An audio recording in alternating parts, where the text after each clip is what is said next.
7 levels to financial freedom अभी quickly इसके बारे में डिस्कस करते हैं। ये क्या है, ये किस चिड़िया का नाम है? What is 7 levels to financial freedom? Okay, so 7 levels to financial freedom ये जो कॉन्सेप्ट है, ये कॉन्सेप्ट को बेसिकली मैंने डेवलप किया था 1997 में। कभी किया था? 1997। ये कॉन्सेप्ट डेवलप क्यों हुआ? क्योंकि संतोष नायर जी, उनको 95 से लेके 97 तक करीबन 4 बार मैं मिल चुका था। उनको करीबन 4 लाख का प्रीमियम उस समय पे ऑलरेडी मैं दे चुका था।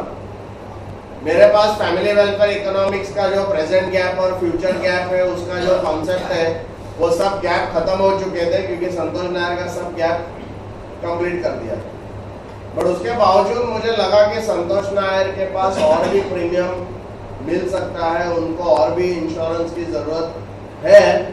बट वो उसके लिए बिना कॉन्सेप्ट के मैं कभी कहीं गया नहीं है। मतलब आई डोंट जस्ट जाके मैं बोलूँ संतोष नायर को कि आपको 5 करोड़ पॉलिसी करना चाहिए या ये करना चाहिए। मैं सोचा नहीं, कुछ तो लॉजिक और कुछ ऐसा होना चाहिए।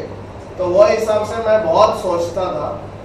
और उसी समय 91 में ऑफकोर्स मैंने मेरा बीए किया था इकोनॉमिक्स और साइकोलॉजी में। तो इकोनॉमिक्स का ओवरऑल मैक्रो और माइक्रो इकोनॉमिक्स का अंदाजा था। उस समय पे कोई फाइनेंशियल प्लानिंग नहीं था। आप सोचो कि मतलब उस समय मेरा भी दिमाग क्या था, मतलब कितना छोटा था, मतलब जो आज मैं बात करता हूँ। बट वो समय पे भी जस्ट सोच के मैंने क्या किया कि ये ऑफकोर्स मेरी और संतोष नायर की कहानी ये है कि बेसिकली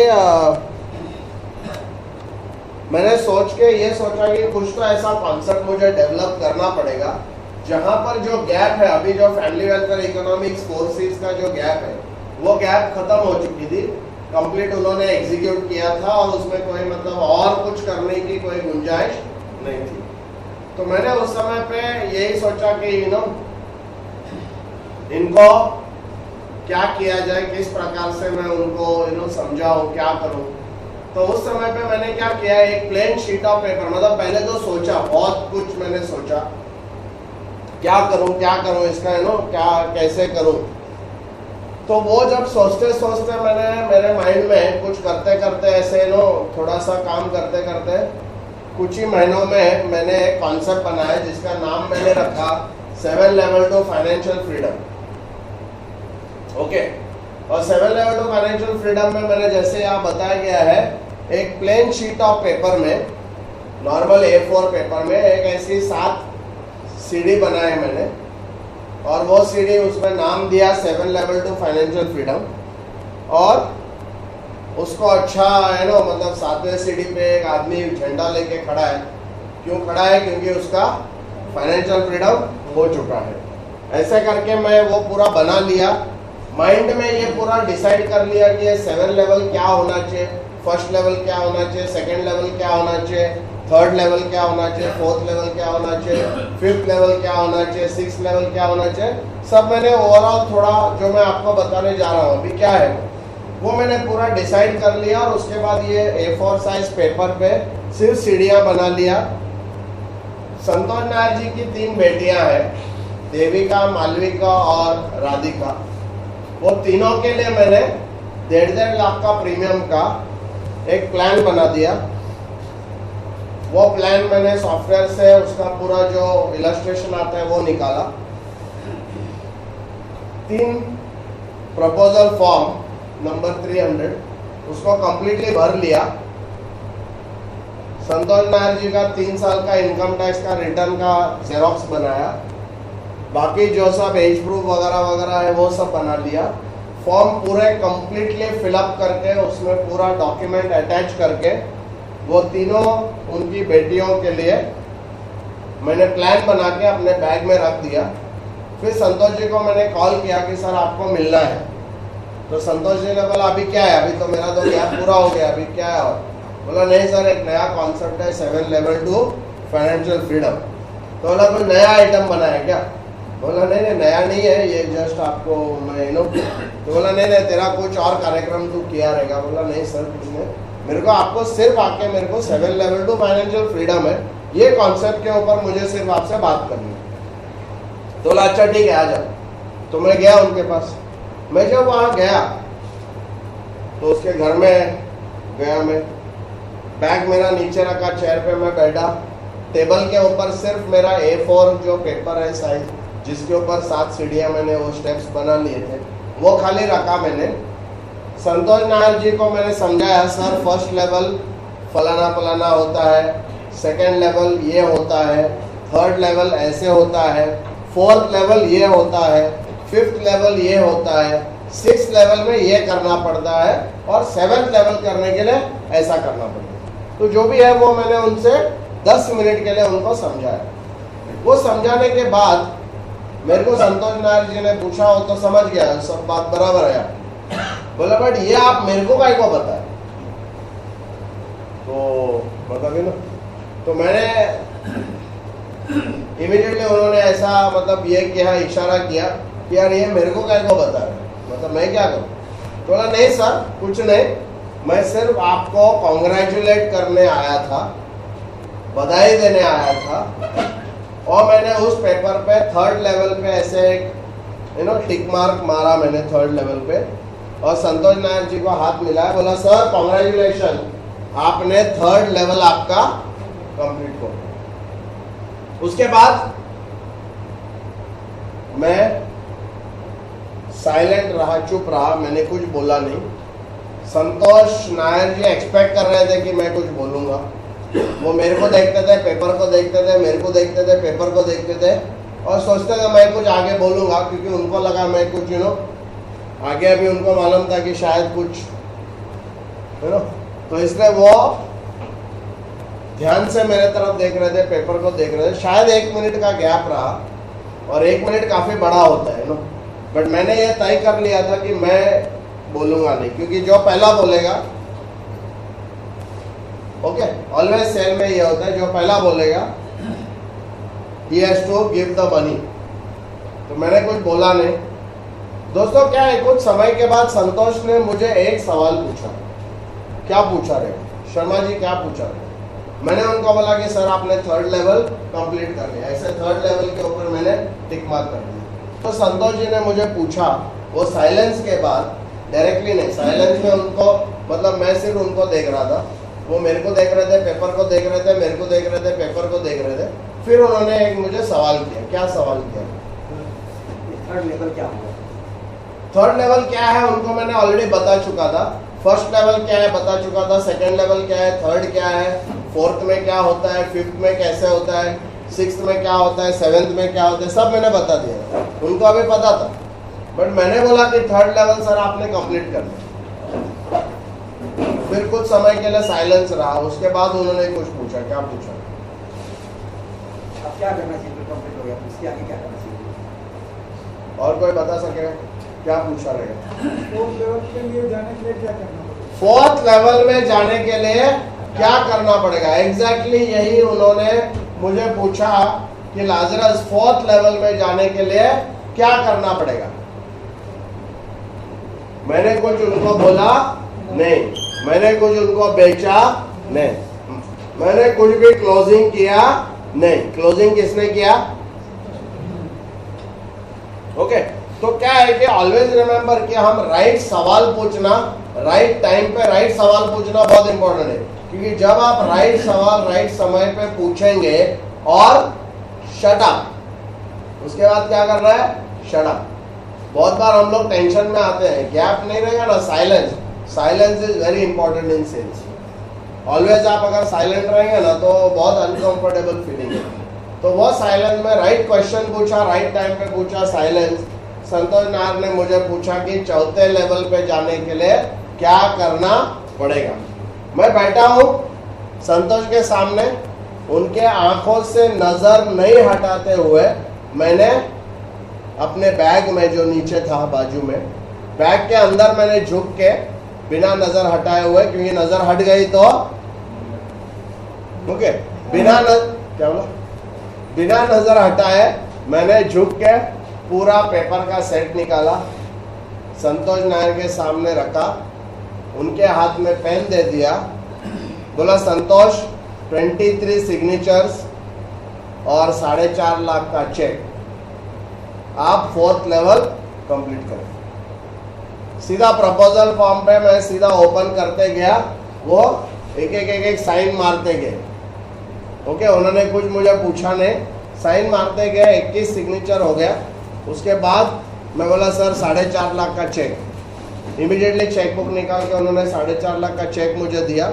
सब डॉक्यूमेंट्स के ऊपर मैंने सिग्नेचर ले लिया, वो चेक के साथ मैंने बैग में डाल दिया।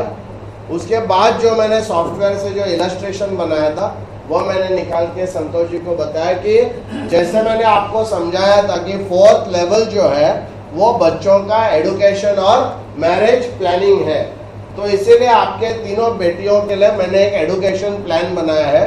टेबल नंबर 90 था, वो 3 अलग अलग प्लान हर एक बच्चे के लिए था, और 4.5 लाख का वो चेक मैंने लेके सब समझा दिया उनको प्लान। कभी भी मैं प्लान बिना चेक के मैं समझाता नहीं था, पहले चेक लेता हूँ उसके बाद प्लान बोलता हूँ। तो पहले मैंने उनको चेक ले लिया, सब ये हो गया। अभी इम्पोर्टेंट बात क्या है, ये सेल सिर्फ 12 मिनट में हुई थी, और ये कब हुई थी? 1997 में। आज हम लोग कहाँ हैं? 2013। मतलब उस जमाना आज का जमाना, इसमें इतना डेवलपमेंट उसके बाद हुआ है। बट वो जमाने में भी जब कोई डेवलपमेंट नहीं थी, कोई फाइनेंशियल प्लानिंग के बारे में कोई बात नहीं होती थी, बट उस समय ये 7 लेवल्स टू फाइनेंशियल फ्रीडम बता के 4.5 लाख रुपया चेक मैंने लिया।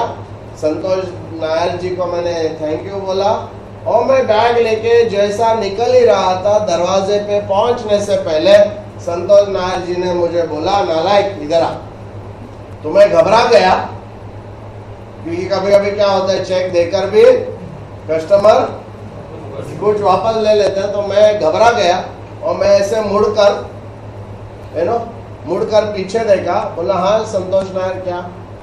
तो संतोष नायर जी ने मुझे कहा, बोला तू और 3 बार आने वाला है क्या? तू और 3 बार आने वाला है क्या? दोस्तों देखो क्या इंपॉर्टेंट बात मैं चाहता हूँ ये चीज आप कान से नहीं ध्यान से सुनो। भले आपने लोनावला प्रोग्राम किया भी है, नहीं भी किया है, वो इम्पोर्टेंट नहीं है, बट ये कॉन्सेप्ट और इसकी इम्पोर्टेंस और इसका जो पावर है, वो पावर आप सोचो। आज वो बहुत इजी है उसको इम्प्लीमेंट करने के लिए, उस जमाने में इतना इजी नहीं था, क्योंकि लोगों का लेवल भी उतना वो सोचने का नहीं था। 4 C's में ही संतोष नायर उड़ गया था, मतलब एकदम ऐसे चकाचौंध हो गया था सडनली। तो ये तो बहुत भारी कॉन्सेप्ट था, बट क्या है कि उन्होंने ये कहा, मतलब क्या है, what is the meaning? Meaning ये है कि एक सेल क्लोज करते करते, एक सेल क्लोज होते ही मैंने नेक्स्ट सेल का ओपनिंग कर दिया। अभी संतोष नायर जी को अगर 12 मिनट में ये कॉन्सेप्ट अगर मैं समझा सका, और उसके बाद भी संतोष नायर ये खुद जान गए, मैंने उनको बोला नहीं कि अभी और 3 लेवल करना है। दोस्तों यही इस कॉन्सेप्ट का पावर है कि आपको किसी कस्टमर को क्या एक्शन लेना है वो आपको बताने की जरूरत नहीं। जब कस्टमर खुद ब खुद ये समझेगा, ये सोचेगा, और इस प्रकार से वो खुद डिसाइड जब करेगा, तो हमारा एफर्ट कितना कम हो जाता है, हमारी मेहनत कितनी कम हो जाती है। आपको पता है एक कस्टमर को आपको क्लोज करने के लिए कितने पापड़ बेलने पड़ते हैं। बट क्या है कि जब हम कोई कॉन्सेप्ट को अगर लेके जाते हैं, तो वो कॉन्सेप्ट को जब हम लेके जाएंगे तो ऐसा मिरेकल, चमत्कार हो सकता है जहां लोग आपको बोलेंगे यार अगला क्या। अभी अगले बार मैं जाऊंगा तो मुझे क्या करना पड़ा होगा? मैंने संतोष को बोला सर डोंट वरी, अभी इतना जल्दी आपको इतना बहुत टेंशन लेने की जरूरत नहीं है, 3 और बार मैं आने वाला हूँ, इसलिए आने वाला हूँ क्योंकि आपका और 3 लेवल बाकी है। बट आप टेंशन मत लो, हम लोग 6-8 महीने में एक लेवल कंप्लीट करते जाएंगे। 8 महीने के बाद फिर से मैंने संतोष को फोन किया कि संतोष सर हमको 5th लेवल के लिए अभी बैठना होगा, तो मैं कल सवेरे 10 बजे आऊं या शाम को 5 बजे? ऑब्जेक्शन रहेगा उसमें? कुछ बोलना पड़ेगा, कुछ समझाना पड़ेगा? कुछ भी नहीं। मैक्सिमम क्या बोलेगा, अभी नहीं यार, एक अगले महीने में करते हैं। बट उनको मेरे को समझाना नहीं है, कोई फर्स्ट मीटिंग करने की जरूरत नहीं है, डायरेक्ट प्रपोजल फॉर्म फिलअप करके पूरा डॉक्यूमेंट के साथ खाली जाके चेक ले लो। ऐसा भी हो सकता है। हेलो हेलो, बराबर हो सकता है ना। तो क्या है कि इसी बेसिकली ब्यूटी क्या है, वेरी इंपॉर्टेंट क्या है ना, कभी कभार हम लोग सब जानते हैं, हम सब सीखे भी है, बट थोड़ा सा कहीं ना कहीं पिच जब हम लोग करते हैं ना, उसमें थोड़ा सा गैप होने के कारण हमारा पूरा तो ये जो पिच है ये बहुत इंपॉर्टेंट है। मुझे उस दिन 4.5 लाख का चेक मिला 12 मिनट के अंदर। कितना मिनट के अंदर? 12 मिनट के अंदर मुझे 4.5 लाख का चेक मिला। अभी आप सोचो कि अगर मतलब एक कॉन्सेप्ट की जो पावर है वो पावर इसी में। दूसरी बात इंपॉर्टेंट है कि 7 लेवल तो फाइनेंशियल फ्रीडम आप हर एक के साथ डिस्कस नहीं कर सकते, आप हर एक के साथ डिस्कस नहीं कर सकते और करना भी नहीं चाहिए, क्योंकि ये कॉन्सेप्ट सिर्फ वो 20-30% ऐसे कस्टमर्स के लिए है जिनका इनकम का लेवल एटलीस्ट 7-8 लाख के ऊपर है। एटलीस्ट 7-8 लाख के ऊपर रहेगा तो उनको आप ये कॉन्सेप्ट में अगर बात करेंगे तो लोग काफी इंटरेस्ट लेकर इसको आपको सुन सकते हैं। तो इसके लिए ये इम्पोर्टेंट है, बहुत ही इम्पोर्टेंट चीज़ है कि इसको पिच कैसे किया जाए। अभी हम लोग छोटा सा क्विक देख लेंगे कि इसको किस प्रकार से अभी हमको आगे एग्जैक्टली ये क्या है ना। आज का हमारा चैलेंज क्या है? What is our challenge? हमारा चैलेंज है बेसिकली कि HNI जो होते हैं, हाई नेटवर्थ इंडिविजुअल्स, ये हाई नेटवर्थ इंडिविजुअल्स को हम लोग जाके क्या कहें? अगर आप किसी हाई नेटवर्थ या HNI को बोलेंगे सर इंश्योरेंस आपको लेना है क्या, तो वो कहेगा मेरे पास बहुत इंश्योरेंस है। तो हमको क्या चाहिए? एक ऐसा कॉन्सेप्ट चाहिए, एक यूनिक आइडिया चाहिए, जो आइडिया अगर मैं लेके HNI के सामने जाता हूं तो क्या होगा कि वो एकदम वो आइडिया से उछल जाए। Being able to go again and again। दूसरा एक चैलेंज क्या है कि ऐसा नहीं कि खाली HNI को मिलना है, एक बार सेल करना है, बट ऐसा कुछ हमको कॉन्सेप्ट चाहिए जिससे HNI को बार बार लगातार हम सेल कर सकते।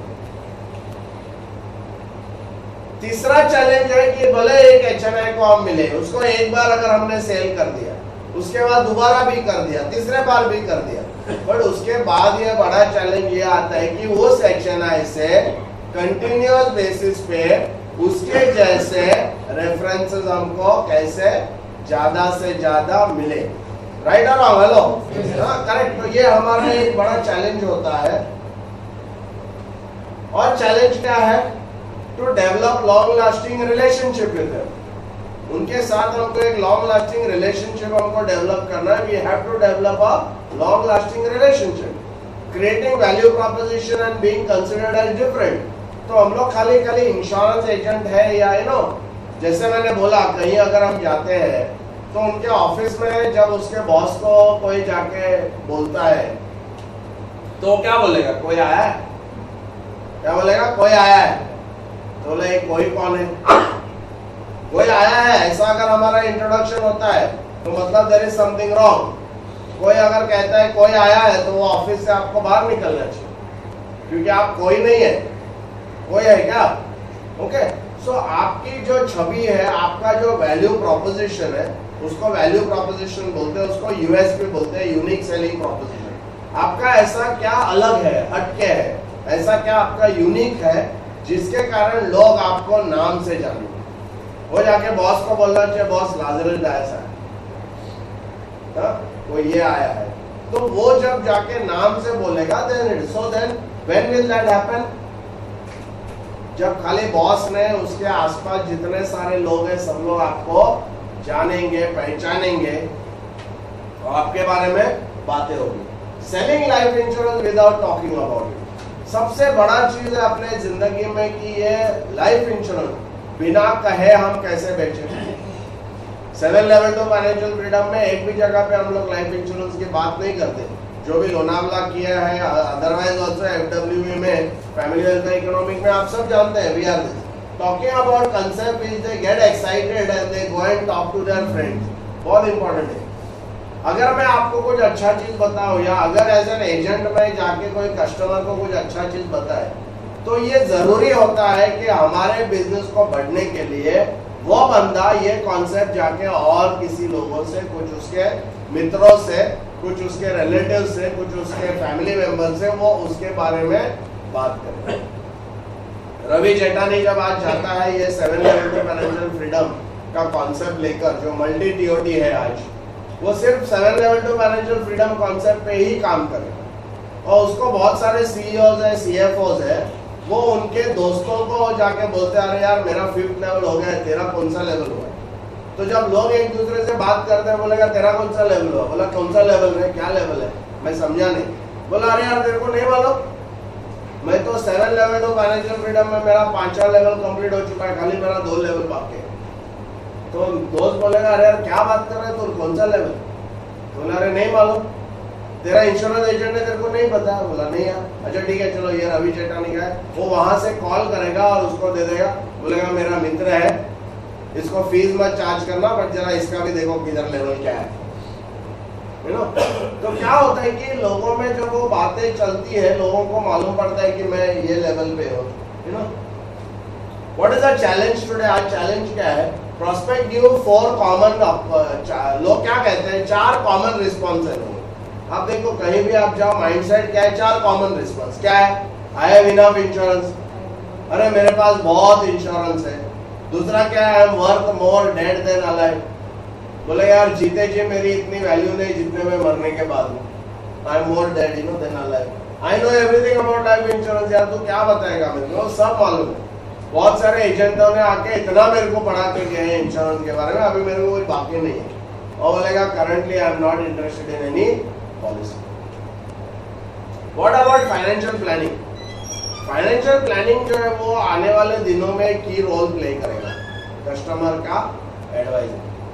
Financial planning which is life insurance as the cornerstone and fulcrum of planning, मतलब वो फाइनेंशियल प्लानिंग जिसमें इंश्योरेंस एक यू नो एक बहुत बड़ी भूमिका उसके अंदर जो निभाता है, वैसे फाइनेंशियल प्लानिंग। और एसेट एलोकेशन और asset classes also will be part, मतलब अभी के आने वाले दिनों में फाइनेंशियल प्लानिंग ही होगा।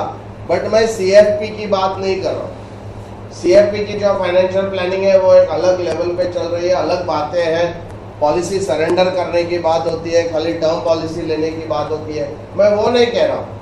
मैं फाइनेंशियल प्लानिंग वो बोल रहा हूँ जिसमें लाइफ इंश्योरेंस जो है वो एक अहम भूमिका उसमें निभाती है। तो वो प्रकार का हमको ये करना है। एसेट एलोकेशन नॉर्मली क्या है कि खाली इंश्योरेंस लोगों को बेच के नहीं चलेगा, इंश्योरेंस के साथ साथ उनको म्यूचुअल फंड भी होना चाहिए, उनके पास प्रॉपर्टी भी होना चाहिए, उनके पास टर्म पॉलिसी भी होना चाहिए, सब कुछ होना चाहिए।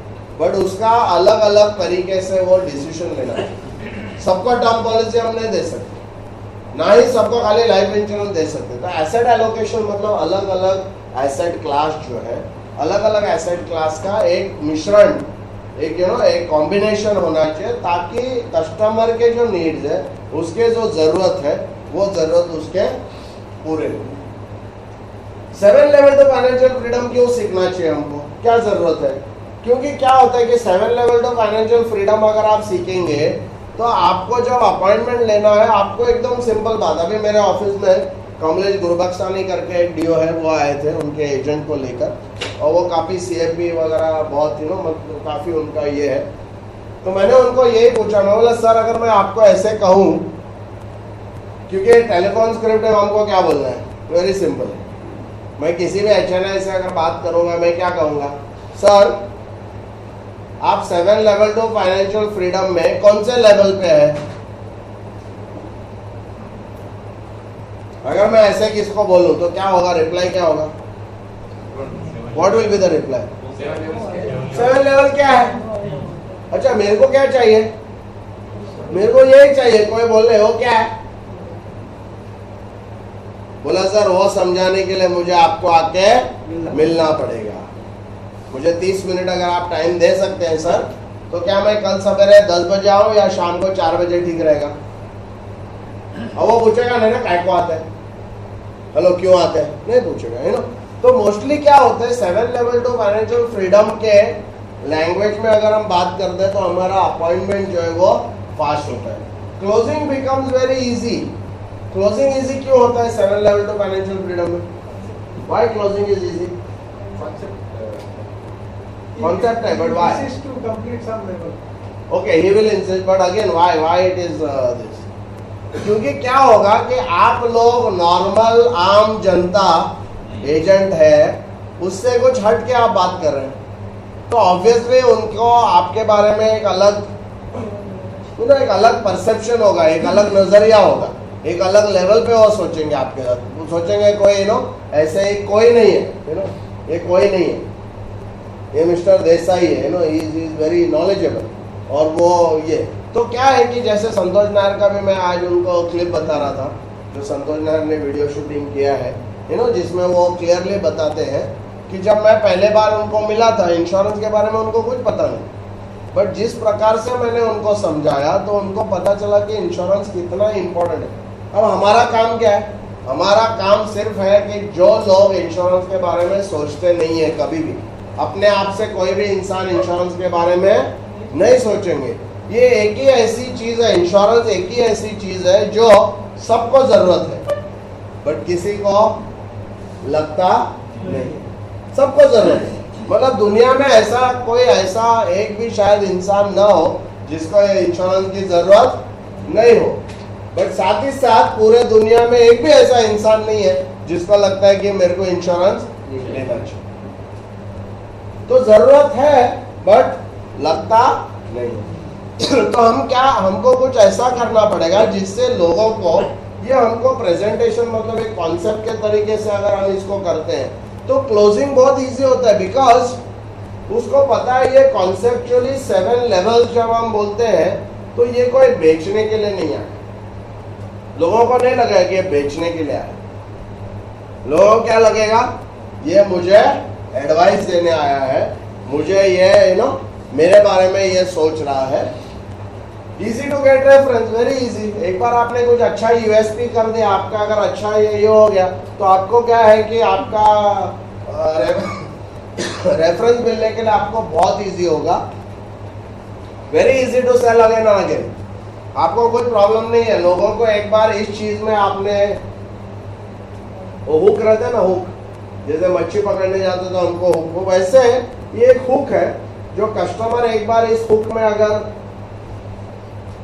कॉन्सेप्ट में अगर आ गया, माइंडसेट में अगर आ गया तो बाद में आपको कुछ करने की जरूरत नहीं, वो खुद सामने से आपको, अरे यार वो मेरा जो लेवल अभी साथ पूरा नहीं हुआ है, क्या करते हो यार, आ जाओ कभी बैठेंगे डिस्कस करेंगे। तो इसके लिए क्या है कि it's very very important. Even मुझे एक एजेंट बता रहा था कि कोई कस्टमर है ना, उनको बोल, अरे यार तू इतना सब मेहनत करता है, इतना बहुत थकता है, तो आ जा ना, चल अपन कभी एक ड्रिंक पे बैठ जाएंगे, मैं डिनर देता हूँ देखो, चल। अभी लोग क्यों ऐसा बुलाएंगे? ड्रिंक पे तो सबको नहीं बुलाते, स्पेशली एजेंट को तो दूर दूर तक नहीं बुलाएंगे। बट अगर कोई कस्टमर बोलता है एजेंट को, चल यार बहुत थका रहेगा, तू बहुत मेहनत करता है, काम करते, चल अपन जाते हैं बैठते हैं एक दिन। अब कोई ये बोलता है, मतलब क्या है कि उसको लगता है कि इसके साथ बैठूंगा, 2 पैसा इसके ऊपर खर्चा करूंगा तो मुझे कुछ तो 2 पैसे का फायदा जरूर होगा। ओके, तो इसके लिए क्या है कि रेफरेंसेस इजी और अगेन एंड अगेन हम उसको बेच सकते हैं। क्योंकि क्या होता है इसमें, कैसा है ना, ये 7 लेवल एक ऐसा चीज है जो लाइफ लॉन्ग आप पूरा नहीं कर सकते। क्योंकि आपने अगर किसी को 7th लेवल पे भी अगर आप लेके गए 2-3 साल में हमेशा आदमी बत्ती गुल कर देता है, तो कुछ ना कुछ बत्ती गुल करेगा, कोई प्रॉपर्टी ले लेगा, लिक्विड फंड का पूरा लिक्विडेट कर देगा, ज्यादा लोन ले लेगा। जहां भी कुछ उसका चेंज होता है, लिक्विड फंड कम हो गया, अगर लिक्विड फंड कम हो गया, नॉन लिक्विड बढ़ गया, लोन बढ़ गया, तो वो 7 लेवल पे उसको नीचे ही आना है। तो मतलब क्या है कि ये सिलसिला ऊपर नीचे ऊपर नीचे ऊपर नीचे चलते रहेगा। तो अपना 7 लेवल में 7 लेवल नहीं है, 7 मल्टीप्लाइड बाय 3 21 लेवल है। क्योंकि जिंदगी में एटलीस्ट 3 बार वो नीचे आ जाए। और एक ऐसा समय आना चाहिए, कुछ भी करने से पहला कस्टमर हमको कॉल करना चाहिए, अरे यार वो मेरे को प्रॉपर्टी लेना है और वो जरा मेरा म्यूचुअल फंड है या वो थोड़ा निकालना है मेरे को, जरा देखना मैं कौन से लेवल पे आ जाऊंगा, ये करूंगा तो, है ना। तो वो जब बोलते हैं ना, तो क्योंकि मैं आने वाले दिनों में एक सॉफ्टवेयर बनाने वाला हूँ जो कस्टमर के लिए रहेगा। मतलब उसमें कैसा है, कस्टमर एजेंट को कॉल नहीं करेगा डेटा वेटा डालने के लिए, वो कस्टमर खुद अपना डेटा डाल के उसमें वो ऐड करेगा, लोन लिया ये लिया, और एजेंट को फोन करेगा, यार मेरा 5th लेवल था लास्ट ईयर, अभी मैं 4th पे आ गया, जरा आजा कुछ कर मेरे को ऊपर ले। तो कस्टमर खुद आपको ये करना चाहिए, और वैसा पॉसिबल है प्रोवाइडेड कस्टमर सेगमेंटेशन प्रॉपर, लोगों को अगर ये हम बात करते हैं, प्रॉपर प्रोसेस अगर हम करते हैं, तो डेफिनेटली कोई दो राय नहीं है इसमें कि इजी हो जाएगा। ओके, अभी हम लोग चलते हैं कि ये 7 लेवल है क्या। ओके, 7 लेवल है क्या। 7 लेवल में मैंने क्या किया है, पहले वाले 2 लेवल, फर्स्ट वाले 2 लेवल है ना, वो थोड़े कमजोर रखे हैं मैंने। हाँ, वो जानबूझकर उसको कमजोर रखा है, उसमें कोई बहुत ज्यादा कैलकुलेशन नहीं है। फर्स्ट लेवल है, फर्स्ट लेवल पे हम क्या करते हैं कि टैक्स प्लानिंग, मतलब हम कस्टमर को बोलते हैं अगर आपने टैक्स प्लानिंग में 1 लाख रुपया एटीसी में और आपका एटीडी में 15,000 रुपया अगर आपने डाल दिया, ओके, तो उसके बाद आपका टैक्स प्लानिंग हो गया। बहुत सारे कस्टमर मेरे को बोलते हैं, अरे मेरा तो प्लानिंग हो गया। तो मैं पूछता हूँ प्लानिंग हो गया मतलब, नहीं मेरा टैक्स का उधर 1 लाख डाल दिया, इधर 15-20 हजार तो मेडिक्लेम में जाता है, मेरा तो हो गया। तो मैं उसको बोलता हूँ सर कॉन्ग्रेचुलेशन, आपका 7 लेवल में का फर्स्ट लेवल हो गया। तो उसको एकदम शॉक लग जाता है, बोलते क्या ये खाली फर्स्ट लेवल है? हाँ सर ये तो खाली फर्स्ट लेवल, अभी और 6 लेवल आपका बाकी। तो उससे क्या होता है, लोगों का जो एक माइंडसेट है क्लोज हो जाता है, एक बार और टैक्स प्लानिंग करते हैं क्लोज हो जाता है। तो उसको ओपन करने के लिए ये बहुत अच्छा है, स्पेशली जो यंग लोग हैं, यंग लोग, newly married, just married young लोग हैं, वो लोग ये ट्रैप में आते हैं कि वो क्या करते हैं कि खाली अपना जो 1 लाख है वो इन्वेस्टमेंट किया, बोला अपना हो गया। मैं अक्सर उनको पूछता हूँ सर आपने टाइटैनिक के बारे में सुना है? टाइटैनिक क्यों डूबने के बाद इतने लोग क्यों मरे? क्योंकि सर्टिफिकेट मिलने के लिए मिनिमम जो भी गवर्नमेंट ने बताया हुआ कानून के हिसाब से जितने लाइफ बोट्स रखने थे, कानून के हिसाब से उन्होंने रखे थे, सर्टिफिकेट मिला और फिर डूब गया। तो जब डूबता है, अगर कानून के हिसाब से इन्वेस्टमेंट अगर हम करते हैं जो गवर्नमेंट ने बोला है, तो हमारी नैया भी डूब जाए। ओके, तो फर्स्ट लेवल इनकम टैक्स है, नॉर्मली लोग करते हैं, अच्छा करने के बाद उसको अच्छा भी लगता है, चलो मेरा फर्स्ट लेवल तो हो गया। तो ये फर्स्ट लेवल है। फर्स्ट लेवल क्या है? Income tax planning. जो आदमी इनकम टैक्स का पूरा प्रॉपर प्लानिंग करता है, उतना इन्वेस्टमेंट इनकम टैक्स बचाने के लिए करता है, उसका फर्स्ट लेवल हो चुका है। सेकेंड लेवल में हम लोग बोलते हैं continuation of income planning post death and post retirement. Correct? तो post death and post retirement तो प्लानिंग करना है, बट एक्चुअली अगर आप देखने जाए तो सेकेंड लेवल है ना, मैंने ऐसा ही रखा है, इसमें कोई प्लानिंग नहीं है, ना हम लोग इसमें कोई कैलकुलेशन करने वाले हैं, ना कोई प्लानिंग करना। सेकेंड लेवल में मैं क्या बोलता हूँ कि अगर डेथ हो गया, समझो आज किसी की एक्सपेंस 20,000 पर प्रति महीना, कितना है? 20,000। अगर किसी इंसान का एक्सपेंस पर मंथ 20,000 है, तो सेकेंड लेवल प्लानिंग में मैं क्या करता हूँ, डेथ हो गया तो भी 20,000, रिटायरमेंट हो गया तो भी 20,000। बट रिटायरमेंट के बाद, सपोज 20 साल के बाद मैं रिटायर होने वाला हूँ, तो रिटायरमेंट जब मैं हो जाऊंगा, अगर 20,000 ही मुझे मिलेगा तो क्या आएगा? ज्यादा होगा कि कम होगा? क्यों कम होगा? इन्फ्लेशन नहीं है, राइट? इन्फ्लेशन नहीं है। फिर आप बोलेंगे सर ये आपने क्यों रखा है? ये इसका मतलब है, उसको रखा है। क्यों रखा है? देखो ऑलवेज क्या होता है, उसको बोलते हैं difficulty level. Okay, difficulty level. अगर किसी इंसान को आप बोलेंगे, मुझे याद है कि जब फर्स्ट टाइम मैं माथेरान गया था, जब स्कूल खत्म हुआ था और कुछ हम लोग हिंदुस्तान लीवर में मैं सीमेंट में ट्रेनिंग करके था, तो सब लोग बोले चल जाते हैं माथेरान, बोले चल जाते। तो ये लोग ने क्या किया, नेरल पे उतर गया सब लोग, रात को कुछ 11-12 बज गया था, और बोलता है लाजरस, मतलब सबको बोला अभी हमको चल के जाना है। बोलो चल के जाना, तो किधर जाना? तो अंधेरे में कुछ दिखता नहीं। बोला अरे कुछ नहीं यार, इधर ही है, 1 घंटे में पहुंच जाएंगे। तो अपना सब बोरिया बिस्तरा उठा के एक बड़ा बम्बू में हम सब बैग डाला था और बोला कि 2-2 लोग बैग उठा के हम लोग जाते। अरे चल रहा है, चलते चलते चलते 2 घंटा हो गया। फिर भी एक लाइट बताता, बोलता उधर है। बोलो बहुत, अरे क्या दूर है, आ गया, अभी आधा घंटे में पहुंच जाए।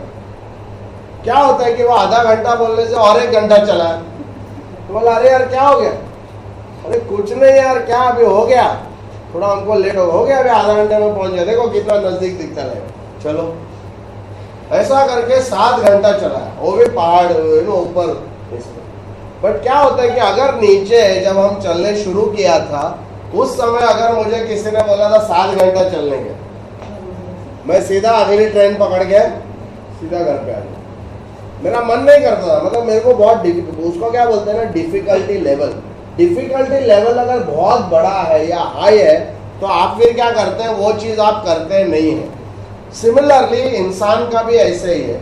अगर इंसान को एकदम डिफिकल्टी लेवल हाई लगेगा ना कि साला ये होने वाला नहीं, 7 लेवल पे गया सब तेल गली में, अपन जिधर है उधर ठीक है, अच्छा, तो डिफिकल्टी लेवल बहुत हाई लगती है। तो इसके लिए मैंने क्या किया है, माइंडसेट में लोगों को थोड़ा सा डिफिकल्टी लेवल कम लगने के लिए अभी बताना तो है उनको 7 लेवल। उनको अभी ऐसा नहीं बता सकते 2 लेवल है, बाद में तीसरा डालने का, बाद में जाके बोलेगा सर अभी तीसरा आ गया। बोला तेरी तो पहले आया था तो तू दूसरा बोला, अभी तीसरा किधर से आया ना। तो ऐसा नहीं होना चाहिए। तो कस्टमर को हमको पूरा 7 का भी बात करना है, एट द सेम टाइम उसको ईजी लगना चाहिए। इसके लिए मैंने 2nd लेवल में ना ब्लैंक छोड़ा है। ऐसा बोला है प्लानिंग रहता है उसमें 20,000 डेथ पे 20,000, बट उसका कोई मीनिंग नहीं है। बट ये क्यों रखा है, इसलिए रखा है बिकॉज मैं चाहता हूं कि हर एक इंसान को हम ये बोले सर आपका 3rd लेवल हो चुका है। 7 अगर लेवल्स है उसमें से अगर आप किसी को बोलेंगे सर 3rd लेवल आपका हो चुका है, तो क्या होता है उसको थोड़ा सा लगता है अच्छा 3rd हो गया, अरे बाप रे, मतलब चलो आधा पहुंच गए, अभी बहुत ज्यादा दिल्ली बहुत दूर अभी नहीं है। ओके, इसके लिए 2nd लेवल को मैंने ये किया है। नॉर्मली इसको बहुत ज्यादा जिक्र नहीं करने का, इसका कोई कैलकुलेशन हम लोग करते नहीं है, ना ही लोनावला प्रोग्राम में हम लोग इसका कोई कैलकुलेशन करते हैं, बट जस्ट एक डेकोरेटिव के लिए उसको उसमें मैंने रखा है। लेवल 3, 3rd लेवल पे हम क्या बात करते हैं, देखो हम फैमिली वेलफेयर इकोनॉमिक्स में जैसे बोलते हैं present gap and future gap. क्या बोलते हैं हम लोग, present gap and future gap. Present gap मतलब क्या है कि इनकेस अगर डेथ हो गई आज तो फैमिली को कितनी पूंजी या कितनी कैपिटल की कमी है या कितनी कैपिटल कमी है, राइट, कितने कैपिटल की कमी है। और फ्यूचर गैप मतलब क्या है कि रिटायरमेंट के समय पे कितना गैप है, राइट। तो अभी ये हम लोग 2 गैप के बारे में जब बात करते हैं तो लेवल नंबर 3 हम लोग 2 चीज के बारे में बात करेंगे, एक पोस्ट डेथ जिसको हम प्रेजेंट गैप बोलते हैं, एक पोस्ट रिटायरमेंट जिसको हम फ्यूचर गैप बोलते हैं। तो अभी देखो आप 3rd लेवल पे रहेंगे या आप 4th लेवल पे रहेंगे या आप 5th लेवल पे रहेंगे या आप 6th लेवल पे रहेंगे या आप 7th लेवल पे रहेंगे, 2 चीज कॉमन है। क्या है वो कॉमन, प्रेजेंट गैप और फ्यूचर गैप। प्रेजेंट गैप और फ्यूचर गैप है, ये ऑलवेज कॉमन रहेगा। ओके, तो अभी हम लोग चलते हैं 3rd लेवल पे क्या बातें होती है या 3rd लेवल में किस चीज की प्लानिंग होती है। तो 3rd लेवल में हम क्या बोल रहे हैं, पोस्ट डेथ मतलब प्रेजेंट गैप, पोस्ट रिटायरमेंट मतलब फ्यूचर गैप। ओके, तो वो हमको गैप कैलकुलेशन करना है। बट यहाँ हम लोग क्या कर रहे हैं, inflation up to retirement, level income post death and post retirement. मतलब अभी हम लोग क्या कर रहे हैं कि आज से लेके रिटायरमेंट तक का इन्फ्लेशन गिनते हैं। आज से लेके रिटायरमेंट तक का हम इन्फ्लेशन गिनते हैं, बट उसके बाद जो है इन्फ्लेशन हम नहीं गिनते। मतलब अगर उसको रिटायर हो जाता है, आज अगर उसकी रिक्वायरमेंट है जैसे यहाँ बताया गया है, आज अगर उसकी रिक्वायरमेंट 20,000 रुपया प्रति महीना है तो 7% 7% इन्फ्लेशन महंगाई के साथ अगर हम कैलकुलेशन करेंगे तो 20 साल बाद उसकी जरूरत आती है 78,000, करीबन 80,000। मतलब आज अगर उसका स्टैंडर्ड ऑफ लिविंग, आज का जो उनका स्टैंडर्ड है वो मेंटेन करने के लिए उनको 20,000 लग रहा है, तो 20 साल बाद 7% इन्फ्लेशन से कितना लगेगा? 80,000 लगेगा, राइट। तो मतलब हमने क्या किया, अभी से लेके रिटायरमेंट तक का इन्फ्लेशन को गिना है। बट थर्ड लेवल में हम क्या करेंगे, उनको हर महीना रिटायरमेंट के बाद सालों साल तक 80,000 रुपया ही मिलेगा। हेलो, कितना मिलेगा? 80,000 रुपया ही मिलेगा। मतलब हम क्या कर रहे हैं, रिटायरमेंट तक का इन्फ्लेशन गिन रहे हैं। रिटायरमेंट के बाद उसको लेवल इनकम बोलते हैं। लेवल मतलब जो इनकम डिसाइड हुआ वही इनकम उनको अगले 20 साल या 25 साल मिलेगा। क्लियर? अच्छा, पोस्ट डेथ, अगर डेथ हो गया, मतलब प्रेजेंट गैप अगर हो गया, डेथ हो गया, तो भी हमारा प्लानिंग क्या बोलता है, थर्ड लेवल का। थर्ड लेवल प्लानिंग में अगर डेथ होती है तो आज उनको कितना रिक्वायरमेंट रहेगा? 20,000 रुपया। तो थर्ड लेवल में हम क्या करते हैं, अगर डेथ भी हो गया तो भी उनको 20,000 रुपया ही उनके फैमिली को हर साल मिलेगा। ये सही नहीं है प्लानिंग, एक्चुअली सही नहीं है। बट हमने ये थर्ड लेवल पे क्यों डाला है? अगेन, अगर सब कुछ हम बड़ा लड्डू बना के अगर कस्टमर को खिलाएंगे तो वो लड्डू उसको खाने के लिए भारी हो जाएगा। हम लोग क्या कर रहे हैं, वही बड़ा लड्डू को 4 या 5 छोटा छोटा लड्डू हमने बनाया है, तो कस्टमर को जाके एक लड्डू खिलाने का मुंह में आसानी से चला जाएगा। हाँ, मुंह में आसानी से हाँ, मुंह में वो आसानी से जाएगा और वो इजीली उसको खा लेगा। वो फिर खा के भी थोड़ा शांति हो गया, फिर दूसरा लड्डू उसके सामने ला सकते हैं। बट अगर हम पूरा 7 लेवल का लड्डू उसको लेके जाएंगे तो एक तो डिफिकल्टी लेवल जो बोला वो हाई रहेगा, प्लस वो अपसेट हो जाएगा। तो वो अपसेट नहीं होने के लिए 7 लेवल टू फाइनेंशियल फ्रीडम में हम क्या करते हैं, कस्टमर का उंगली पकड़ के स्टेप बाय स्टेप उसको आगे लेके जाते हैं प्लानिंग। और ये बहुत ही इंपॉर्टेंट है, माइंडसेट की बात है, साइकोलॉजी की बात है। कि साइकोलॉजिकली अगर देखेंगे तो लोग एकदम से सब प्लानिंग नहीं करते हैं, राइट। तो इसमें शर्मा जी आप बताएंगे थर्ड लेवल पे हम क्या चीज का प्लानिंग कर रहे हैं? दोनों चीज का, डेथ का भी, रिटायरमेंट का हम प्लानिंग कर रहे हैं। इन्फ्लेशन कहाँ तक ले रहे हैं हम लोग? आज से लेके रिटायरमेंट तक इन्फ्लेशन गिन रहे हैं। उसके बाद जो है, मतलब रिटायर होने के बाद कोई इन्फ्लेशन नहीं है, अगर डेथ भी हो गया तो भी कोई इन्फ्लेशन नहीं है। ये कौन सा लेवल है? Third level. तो थर्ड लेवल में हम रिटायरमेंट तक का इन्फ्लेशन गिनते हैं, उसके बाद इन्फ्लेशन नहीं गिनते हैं, और इवन अगर डेथ होती है तो उसके बाद इन्फ्लेशन नहीं गिनते। इसको हम बोलते हैं लेवल इनकम। लेवल इनकम मतलब सेम इनकम।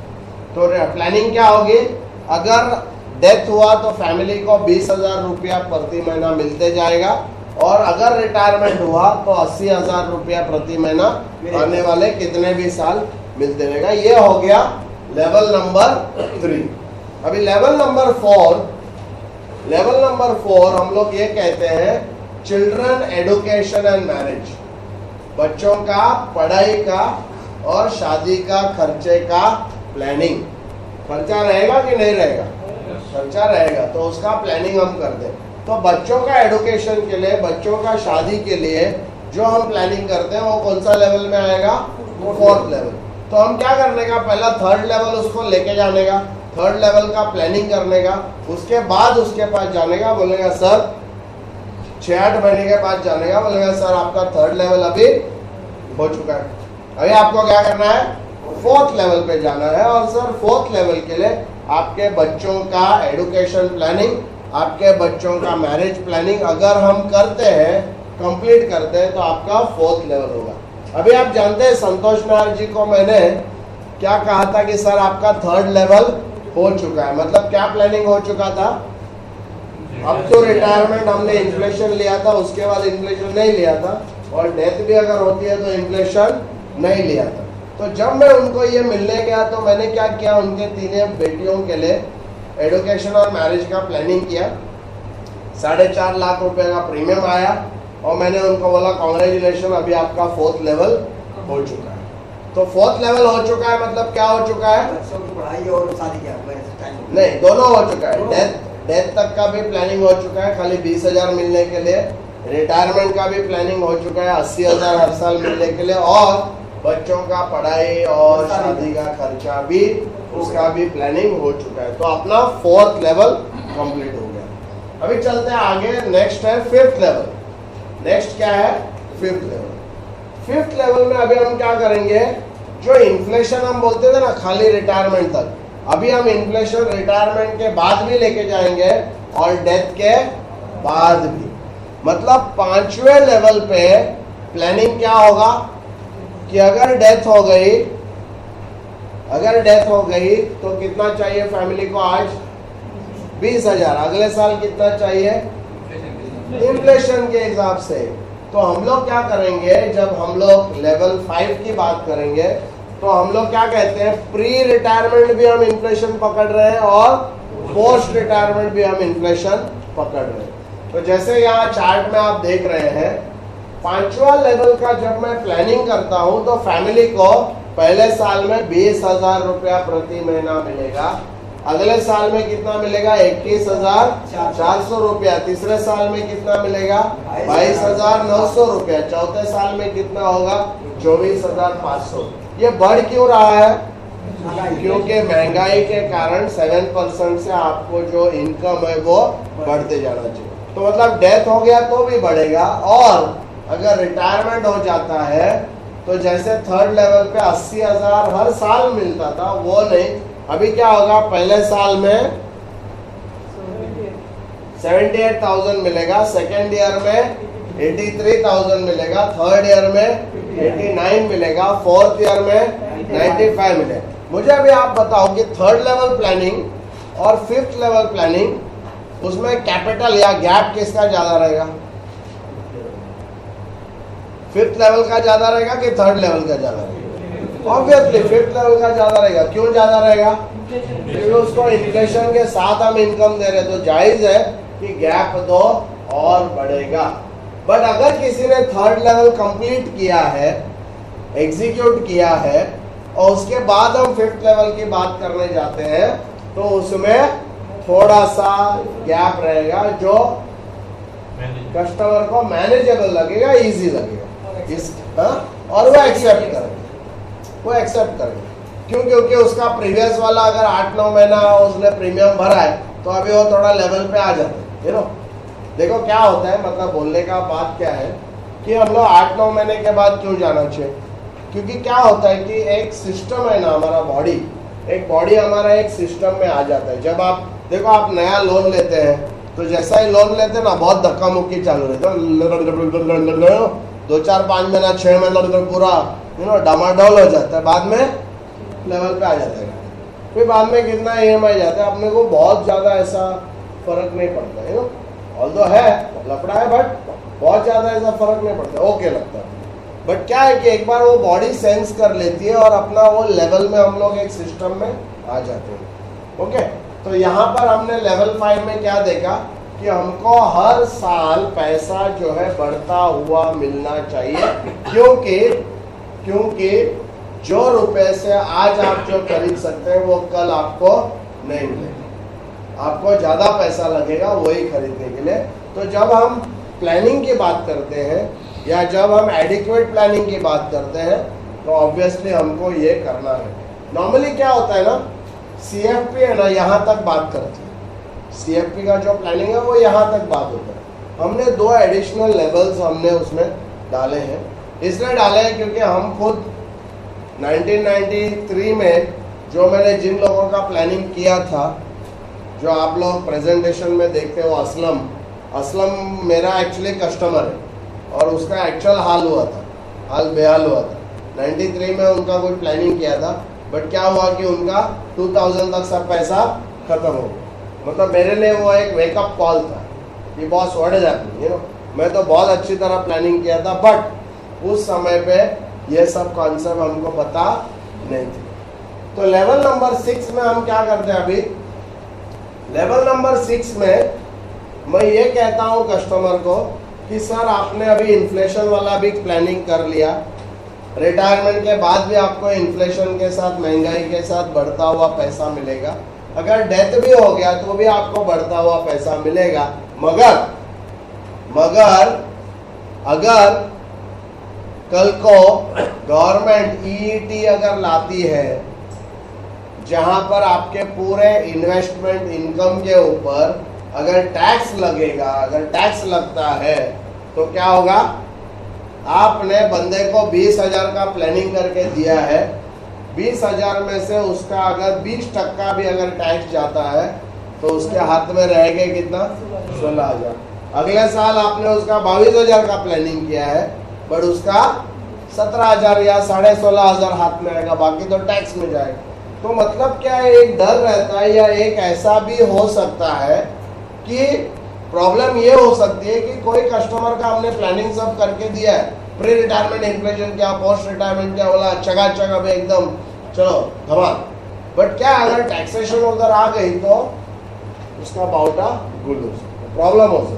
तो हम क्या कहते हैं सर, लेवल 6 में हम कस्टमर को ये कहेंगे सर हमको टोटली सेफ रहने के लिए, अभी तो आपका वैसे कोई प्रॉब्लम नहीं है, बहुत अच्छा प्लानिंग हमने किया है, बट और सेफ रहने के लिए हमको टैक्स का भी कुछ करना पड़ेगा। तो मतलब हम 6th लेवल पे क्या करते हैं, 6th लेवल पे हम कुछ रकम हमारे प्लानिंग में जोड़ देते हैं। जैसे कि पहले साल में हमको कितना चाहिए था एक्चुअली 20,000 रुपया, बट मैंने क्या किया है 8,500 रुपया एक्स्ट्रा डाल दिया। मतलब मैंने प्लानिंग कितने का किया, 28,500 रुपये का। क्यों 28,500 किया है? क्योंकि 28,500 का अगर 30% भी अगर टैक्स आता है तो वो आएगा 8,500। तो मतलब मैंने प्लानिंग 28,500 का किया है, टैक्स अगर नहीं लगता है तो पूरा मिलेगा कस्टमर को, कोई प्रॉब्लम नहीं। मैं बोलता हूँ सर ज़्यादा मिलेगा तो कोई टेंशन नहीं, ज़्यादा मिलेगा और अच्छा, राइट। बट क्या है कि अगर मैंने 28,500 का प्लानिंग किया है और अगर बाई चांस टैक्स लग जाता है तो उसको टैक्स कितना देना पड़ेगा, 8,500 का टैक्स देना पड़ेगा, बट उसके पास कितना बचेगा 20,000, मतलब उसका लेवल मेंटेन होगा। सिमिलरली अगर हम देखेंगे रिटायरमेंट पे, जो पहले साल 80,000 लगता था उसके जगह पे मुझे प्लानिंग करना पड़ेगा 1,10,000 के लिए। 1,10,000 1,11,000 की प्लानिंग अगर मैं करता हूँ, 30% टैक्स जाने के बाद उसके हाथ में 80,000 बचे। तो मतलब मैं ये कर रहा हूँ कि इन केस अगर टैक्स लग गया तो भी कस्टमर जो है वो लेवल पे रहेगा। क्लियर? हेलो, कोई डाउट, कोई शक? राइट, ये एकदम इंपॉर्टेंट बात है। तो जो लेवल 6 है वो हमारा प्लानिंग होगा। मतलब हम लोग क्या करेंगे, अगर डेथ होता है तो हम क्या करेंगे, पहले साल 28,500, दूसरे साल 30,500, तीसरे साल 32,700, चौथे साल 35,000, ऐसा, क्योंकि उसमें से 30% कट होने के बाद आपका लेवल 5 का इनकम उसके हाथ में आ जाएगा। लेवल 6 में अगर टैक्स लगता है तो उसके हाथ में कौन सा लेवल का इनकम आ जाएगा, लेवल 5 का इनकम आ जाएगा। अगर हम टैक्स प्लानिंग नहीं करते और लेवल 5 भी खाली करते तो उसके हाथ में क्या आएगा, लेवल 4 का इनकम आएगा। राइट, ये बहुत इंपॉर्टेंट। तो वो वैसा नहीं होना चाहिए, प्लानिंग हमने लेवल 5 का किया तो टैक्स लग गया हो, बेचारा 4 में आ गया, ऐसा नहीं होना चाहिए। तो लेवल 6 हम लोग उस प्रकार से प्लानिंग करते हैं। और लेवल 7 जो है, लेवल 7 में हम ये कहते हैं इंटरेस्ट रेट रिस्क, जिसको हम बोलते हैं इंटरेस्ट रेट रिस्क। ओके, ये मैक्रो इकोनॉमिक्स में टॉपिक होता है। इंटरेस्ट रेट रिस्क का मतलब ये है कि इंटरेस्ट रेट कभी भी कम हो सकता है, इंटरेस्ट रेट कभी भी कम हो सकता है। आपने देखा रहेगा 93 से लेके 93 के पहले इंश्योरेंस बेचना कितना मुश्किल था। क्यों? क्योंकि US 64 26% डिविडेंड देता, PPF 12%, FD 11 to 12%, और उस जमाने में MDRT किया है हमने। ओके, वो जमाना प्री जीवनश्री जमाना, मतलब जिसने 2001 के पहले MDRT किया ना, वो सब सही है MDRT। जीवनश्री के पहले, जीवनश्री आने के बाद फिर धनाधन बहुत लोगों ने किया, बट क्या था कि माहौल ऐसे था कि उस जमाने में 26% इंटरेस्ट डिविडेंड जो है US 64 में मिलता था, 12% का इंटरेस्ट जो है वो अभी क्या होता है कि ये इंटरेस्ट मिलता है, तो हम लोग भी उस हिसाब से प्लानिंग किया। मैंने मेरे सुपरवाइजर जो हिंदुस्तान लीवर में सुपरवाइजर थे, उनका 93 में रिटायरमेंट हुआ, जो मैंने प्रेजेंटेशन में बताया, असलम, वो असलम नहीं है, वो मेरे, उनका नाम अलग है, बट वो मेरे ऑफिसर थे। वो ऑफिसर का मतलब मेरा जब हिंदुस्तान लीवर में था तो तभी वो ऑफिसर है ना, मेरे से बहुत हैरान हो गए थे। मतलब मेरे को किधर भी वो काम देने का और ये सोच के काम देने का कि इसको किधर एकदम कोपचे में काम दो ताकि इसके आसपास कोई आए नहीं, नो। क्योंकि हिंदुस्तान लीवर ऐसा था कि मैं गेट के अंदर गया तो 2-4 आदमी मेरे साथ, जैसा कोई नेता होता था ना, वैसा किधर भी जाओ, कैंटीन में जाओ तो 4 आदमी भाग भाग के, अरे मेरा ये प्रॉब्लम वो प्रॉब्लम है। तो कभी कभी मेरे वो ऑफिसर है ना, मेरे को किधर अंदर कोपचे में भेजते थे। कोई बड़ा ये होता था, टावर होता था, और टावर इतना मतलब छोटा सा टावर, उसमें चल के ऊपर जाने के लिए थक जाता है तो मतलब काम करना अलग चीज़ है, ऊपर जाएगा इतना थक जाएगा, उसके बाद काम करना। बट उधर भी 2-4 आदमी आता था तो मतलब मेरा ऑफिसर उधर आता था यार,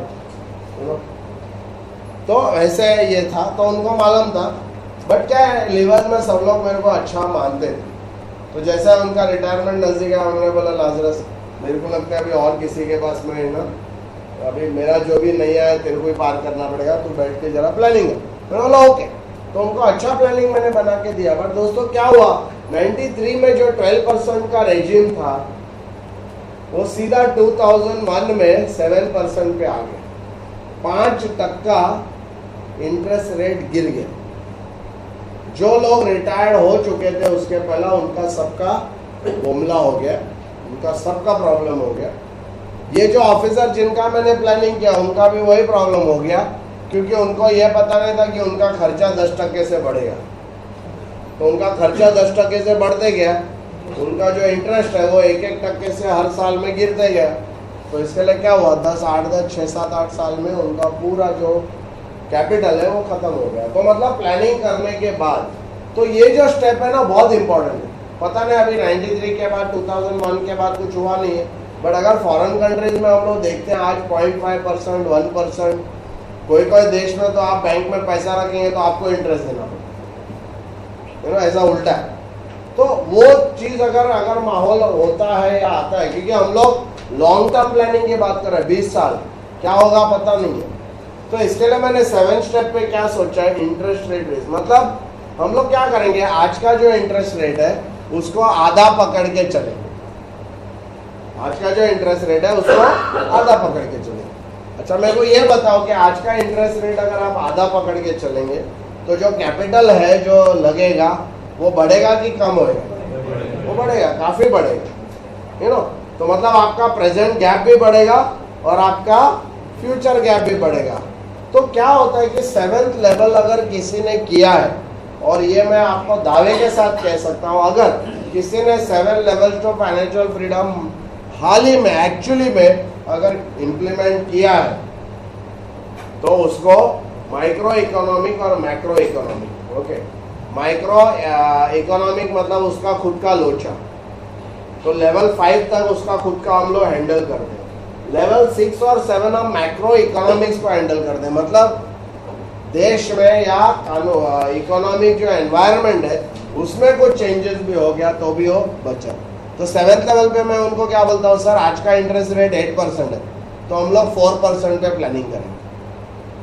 कल अगर इंटरेस्ट रेट 6 हो गया तो वापस मैं उनके पास जाऊंगा, बोलेगा सर हम लोग 8% था जब 4% पे किया था, अभी 6% आ गया तो कितने पे करना पड़ेगा, 3% पे करना, वापस प्लानिंग करना। तो जैसा जैसा उसका इंटरेस्ट रेट ये होता है, आपको क्या हर साल कुछ ना कुछ लेवल पे कुछ ना कुछ। अच्छा इसमें कोई हम लोग गलत काम कर रहे हैं क्या, लोगों को क्या मतलब गलत बोल रहे हैं?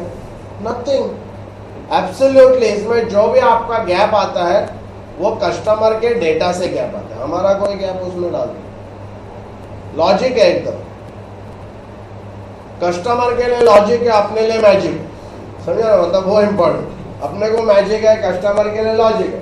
कस्टमर अगर चार्टर्ड अकाउंटेंट भी रहेगा या फाइनेंशियल मैनेजर रहेगा या CFO ये रहेगा, you know, financial officer, chief financial officer भी अगर रहेगा, तो वो हमको इसके ऊपर, मैं दावे के साथ कहता हूँ, वो चैलेंज हमको नहीं कर सकते कि इसमें एक भी नया पैसे का कोई भी गलत चीज है। हाँ, ये होगा नहीं होगा वो अलग चीज है, you know, really interest rate इतना गिरेगा, बट मैं ये बोलता हूँ होगा नहीं होगा वो चाहिए। अच्छा, नहीं हुआ तो नहीं हुआ तो मैं बोलता हूँ सर मैं आऊंगा आपके पास, थोड़ा हम लोग पार्टी करेंगे, एक्स्ट्रा पैसा रहेगा आपके पास, आप खुश रहेंगे मेरे को मिलने के लिए। पर अगर समझो हमने प्लानिंग नहीं किया और अगर ये हो गया तो मेरे को आपके पास आने के लिए चांस ही नहीं, मैं आऊंगा नहीं। तो अगर करते हैं और हुआ तो आप लेवल हो जाएंगे, अगर करते हैं और नहीं हुआ तो आप लेवल आपका ऊपर रह जाएगा, एडवांस लेवल रहेगा, बहुत अच्छा है, राइट। अच्छा, अगर हम लोग देखेंगे, जैसे मैं प्रेजेंट गैप का बात करता हूँ, कैपिटल प्रेजेंट गैप में ये देखो लेवल 4 में 25 लाख का कैपिटल रिक्वायर्ड है। अगर आपकी एक्सपेंस 20,000 प्रति महीना है तो 25 लाख का कैपिटल आता है लेवल 4 में। लेवल 5 में 43 लैक्स का आता है, लेवल 6 में 62 लैक्स का आता है और लेवल 7 में 93 लैक्स का।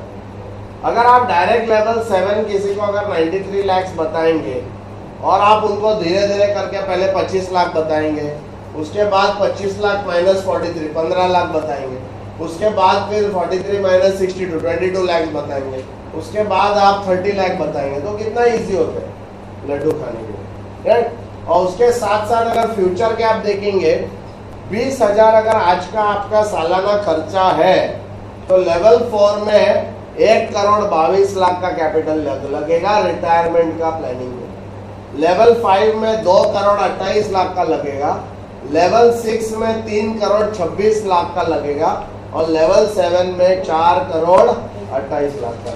अभी नॉर्मल अगर हम कोई इंश्योरेंस अगर बेचने जाते हैं, करोड़ की बात ऐसे भी हम लोग कर सकते हैं, बट जब हम लोग कोई बेसिस के साथ, कोई कैलकुलेशन के साथ, कोई लॉजिक के साथ अगर हम लोगों को ये कहते हैं तो मुझे लगता नहीं कि किसी को कोई आपत्ति या कोई कोई प्रॉब्लम होना चाहिए ये एग्जीक्यूट करने में। तो जैसे आपने देखा 1,22 से सीधा 4,28 लाख, मतलब 4 लेवल में, लेवल 4, 5, 6, 7, 4 लेवल के अंदर 1-1 करोड़ रुपया ऑलमोस्ट हर लेवल पे बढ़।